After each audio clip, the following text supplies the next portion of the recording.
When you live in a town literally named after love, like I do, Valentine's Day is a big deal. And if you have kids who still celebrate Valentine's Day in their classroom, it becomes an even bigger deal. To celebrate the Day of Love, I'm going to share 4 different Valentine's Day sensory bins. A little bit of play, a little bit of learning, and a whole lot of love all month long. As always, we're going to put filler in at the beginning of the month and switch out props every week. This month, we're going to go a little bit crazy. We're going to fill the bin with conversation hearts. Now, this may not work with some kids. So you could also fill the bin with red kidney beans, with the red and white rice we made at Christmas, or with like Valentine's colored pom-poms. Any of those would be fabulous if conversation hearts is a big no for you. For our first bin, we're going to do an imaginative play bin. You know that I love some imaginative play. Our book of the month this month is Cookies, Bite-Sized Life Lessons. So obviously we had to make cookies. I added all kinds of stuff to measure, mix, and pour to our bin.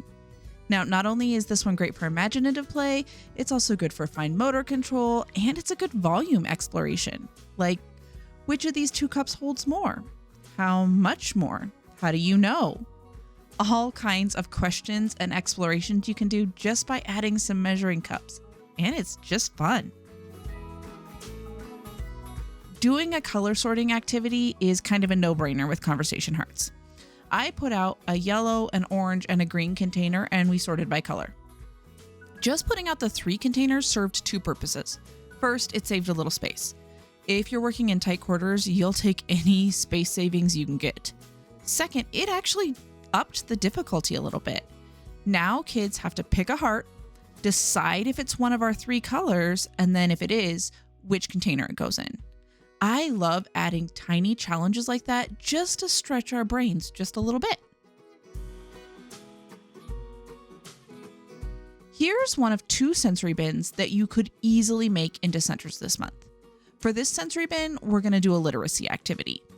I'm taking these conversation heart letter cards and we're going to use them to practice word families. Take the letter card sheets, I'll link these in the description or you can make your own, and cut those bad boys up. Pop them in the bin. Now, take these CVC task cards. They're in the same resource as the letter cards and they're actually sorted by word family, which makes things easy. And add a word family pile to the CVC mat. Turn it over to the kids. They'll find the letters in the sensory bin and place them on the mat. Then move on to the next word card. Because the cards are all in the same word family, they only need to switch that first letter. This is a great way to practice those initial, medial, and final sounds. And if they pick the wrong first letter, it's actually still a great learning opportunity because you can say, what word does that make? Is that the word we're going for? What letter do we need to switch out? Rotate for new word families as kids need them. Here we go with the other sensory bin that you could totally make into a center. This time we have a math center to practice counting, writing numbers, and even place value. Take the place, write, and show mat, I'll link it in the description, laminate that bad boy. Laminating it means that kids can write on it with dry erase marker and it'll wipe right off. Take the conversation heart number cards and cut them up, then put them in the bin. Kids choose a card, place it on the mat in the place spot. Then they write their number. If they're still practicing writing, you can write it first and they can trace your writing. Or if they're really new, they can use their finger to erase the number by tracing over it.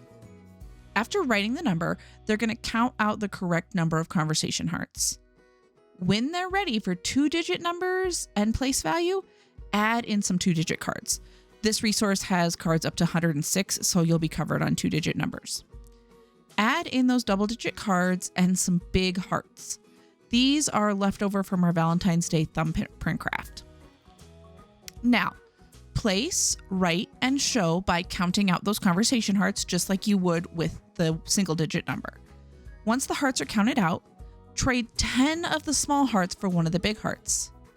See, we have 1 10 and 6 ones. Independent 10s and 1s practice, absolute win. There you go. 4 sensory bins filled with love. If you want some more sensory bin ideas, check out the entire playlist. And make sure to subscribe. I put out a new bin every week, along with fun facts, crafts, and science projects. We do a new unit every month, and they are all fabulous. Come on over and see.